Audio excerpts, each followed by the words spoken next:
You ever get the feeling that something wants to be found? Like it's just waiting for the wrong eyes at the wrong time? That's exactly what happened during one overnight shift at a megastore, the kind with flickering lights, endless aisles, and just enough silence to let the fear crawl in.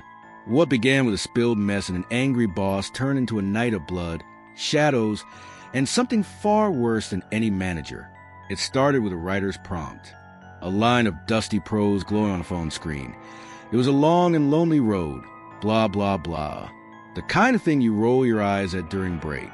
But outside the glow of that screen, reality was changing just a bit, an odd itch behind the eyes, like the air had grown teeth. Cleanup was called, and then came Amy, crew leader and nightmare incarnate, waiting by a brown puddle of don't ask. What should have been another eye roll of a task was the beginning of the last normal moment of that shift, after a glorious showdown with Amy, ending in a threat she had no authority to back up.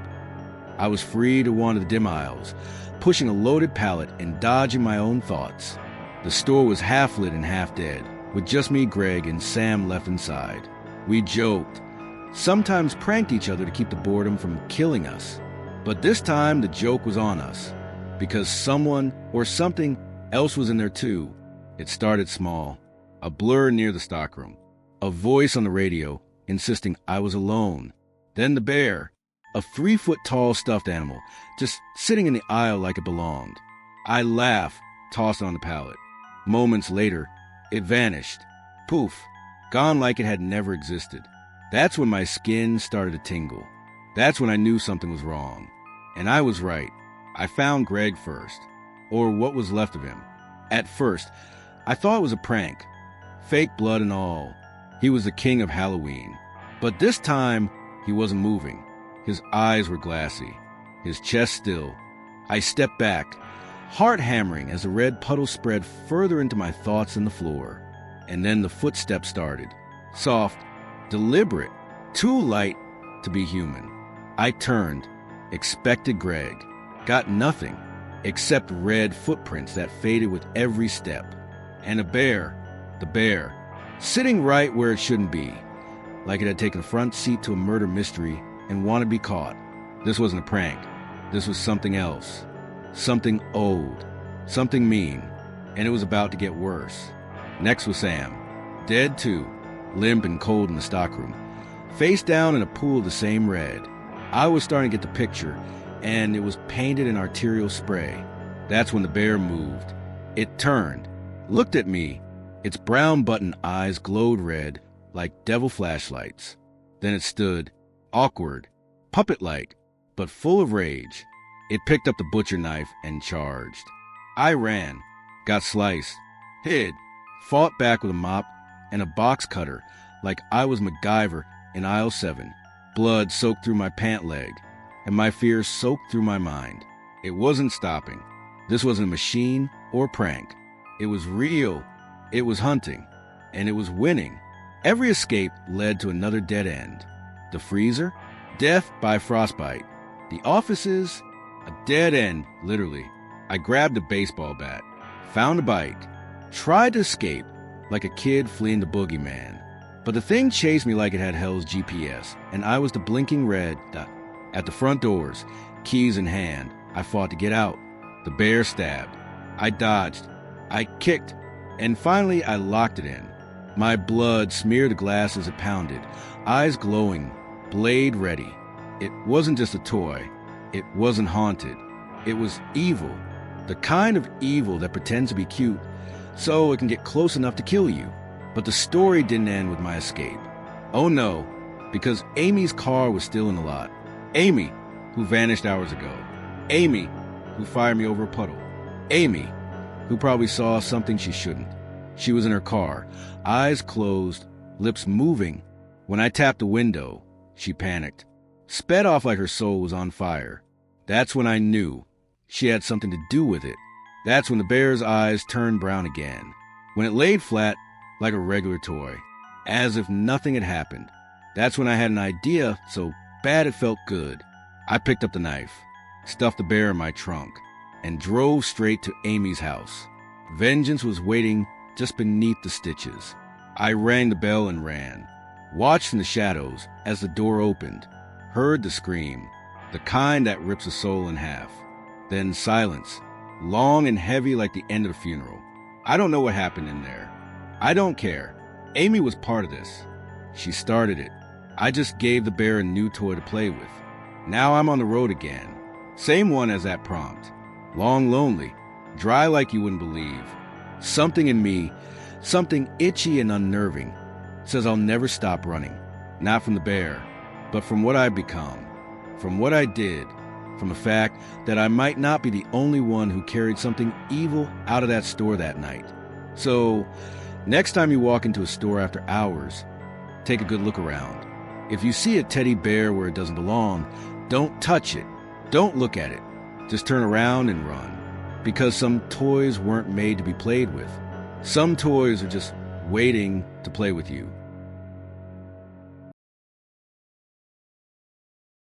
Tonight's tale begins in a place we all know too well. Walmart. A late-night run, cranky kids, and a desperate hope to tide them out before bed. But what if the intercom that usually calls for price checks started whispering something far darker? What if those ordinary aisles became a hunting ground? Buckle up, because this one isn't about saving a few bucks on groceries. It's about saving your life. It was 8:50 p.m., 10 minutes before closing. Families were wrapping up shopping when the intercom crackled. Attention shoppers, please move to the back of the store immediately. The word seemed routine, like maybe a drill, maybe some storm protocol. But the tone, that flat, commanding tone, carried a weight no one could explain. Confusion rippled through the aisles. Shoppers looked at each other, brows furrowed, carts half full. One man leaned over his cart of water and canned beans. "It's a tornado warning," he muttered. And sure enough, the sky outside was swollen with black clouds. People nodded. It made sense. But then the voice returned, sharper this time. "Do not stay out in the open. Do not attempt to exit the store." Tornado safety? Maybe. But then came the line that set everyone on edge. Avoid cameras. Stay out of sight. What does hiding from cameras have to do with surviving a storm? Panic set in. Feet slapped against the linoleum. Abandoned carts clattered as people scrambled. The store became a ghost town, filled only with the echoes of hurried breathing and squeaky wheels left behind. Our family, the narrator Daniel and their 2 kids, rushed through the aisles, clutching toys and candy like talismans. The sense of being hunted, not protected, grew heavier with each word from that intercom. And then came the strangest order yet. If you have food, leave it. If you have open wounds, cover them. What storm cares if you're holding a chocolate bar? What wind notices your blood? The mother's gut screamed something wasn't right. But Daniel, stubborn and scared, whispered, "We need to leave. Now."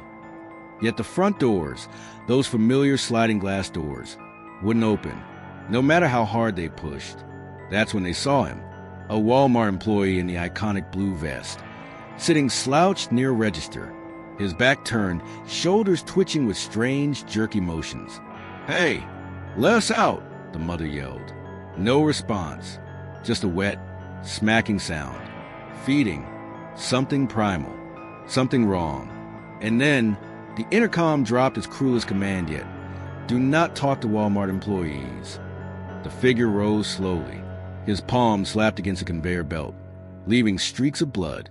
His vest was darkened, soaked in something no detergent could ever wash out. And though every instinct screamed at them to run, the family froze. Until Daniel grabbed his wife's arm and hissed, "Move!" They bolted, their footsteps drowned by the slap, slap, slap of another set following close behind. They ducked into the clothing section, weaving through racks of cheap t-shirts and baby onesies. The air felt charged, heavy, as if something watched from above. Daniel yanked them into a dressing room, slammed the lock, and whispered, "Quiet, don't make a sound." The kids tried to obey, but fear has its own voice. Soft cries, ragged breaths. Thump. The sound came from outside the door. Black shoes appeared under the gap, one slow step at a time. The man crouched low, pressing a bloody hand to the floor, sweeping across the tiles. Feeling, searching, Tucker whimpered, a tiny sound that sealed their fate. And then his face slid into view beneath the door. Skin pale, eyes clouded with milky white. A smile stretched impossibly wide, revealing jagged, blood-stained teeth. He stared directly into their hiding place, grinning like a predator who'd already won. The family clutched each other, paralyzed by the sight of death itself staring back. But before he could crawl further, the intercom returned. Attention, shoppers. Please make your way to the front of the store. We will be closing in 10 minutes. And just like that, something unseen yanked him away. Dragging, scraping, gone. The family sat in silence, hearts pounding, too terrified to breathe. Minutes passed. Then, as if nothing had happened, Walmart returned to normal. Shoppers appeared in the aisles, calmly pushing carts. Cashiers scanned items. Children begged for candy. The doors, once sealed shut, slid open for customers as if they'd never been locked. The nightmare dissolved into the everyday hum of checkout lines. The family staggered forward, stunned. Faces around them showed no fear, no confusion. It was as if the screams, the blood, the white-eyed employee had been erased. The mother grabbed the arm of the older man she'd seen earlier. "What happened? What was that?" she stammered. He smiled, oblivious. "Guess the tornado missed us." Miracle, huh? But in her heart, she knew the truth.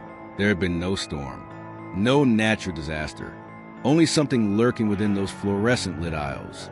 Something that craved blood, that used announcements like a shepherd's call. And worst of all, it wasn't gone. It had simply reset, waiting for the next unlucky shoppers.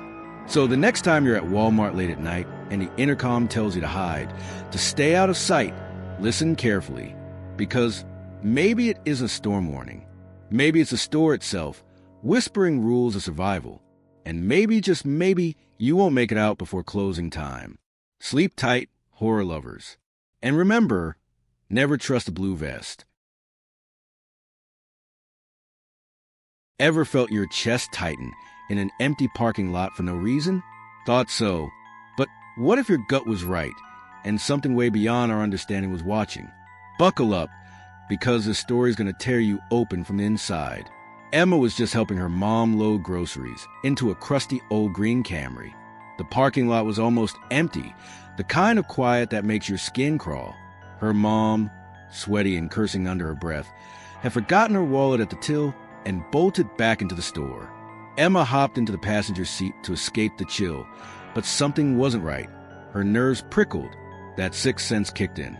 At first, she tried to brush it off, breathing exercises, casual internal pep talk. But something in the air was vibrating. Not a sound exactly, but a feeling that something massive was watching. She stepped out to investigate, just in time to notice a shadow shifting behind the clouds. Except it wasn't behind them. It was above them. A shape, the black mass extended downward, slow and deliberate. Not a spotlight, not a cloud. This thing beamed down in the rough shape of a human, stretched like some divine stick figure descending to earth. Lights flashed in its body, colors and depth impossible to describe. Emma couldn't move, couldn't scream.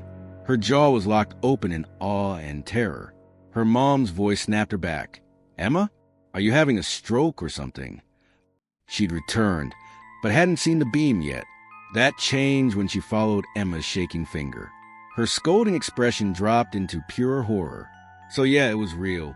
The figure was joined by another, stepping down from that prism in the sky, like it was taking a casual elevator from another dimension. They looked humanoid, but that's where the resemblance ended. No faces, just circular metal grills where eyes and mouths should be. One wore a coarse robe, the other a t-shirt and shorts, like cosmic interns on their first field job. As they hovered, constellations blinked behind their face grills. Not communication as we know it, but something ancient, vast. Emma tried to move, to back away, but found herself farther from the car than she remembered. The surrounding trees were gone.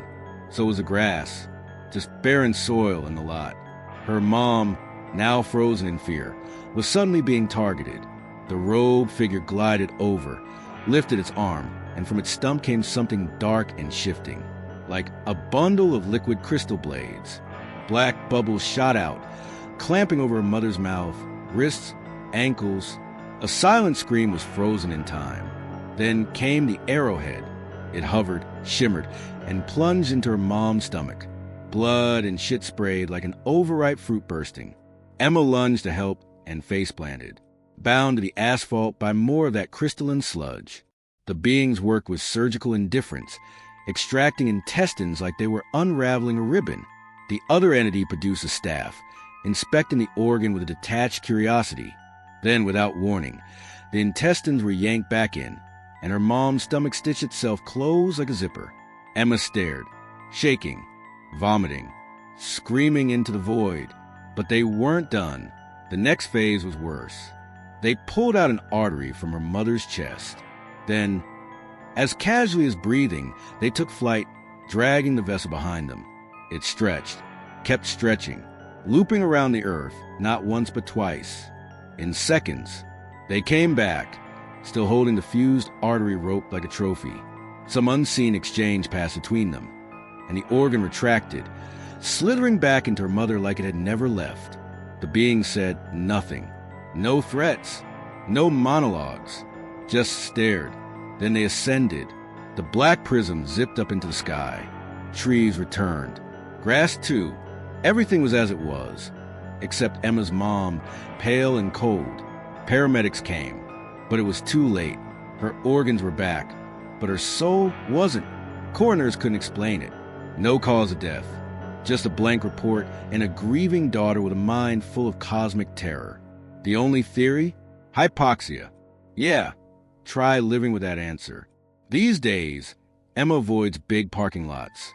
Groceries get delivered. Her anxiety isn't gone, just mutated. She sleeps light, dreams heavy, because no matter how far she runs from that night, she knows something about us that most people don't. When they look at us, they don't see people. They see lab rats. A planet of apes with car keys and grocery stores. And if they ever come back, they won't be bringing quarters for the trolleys.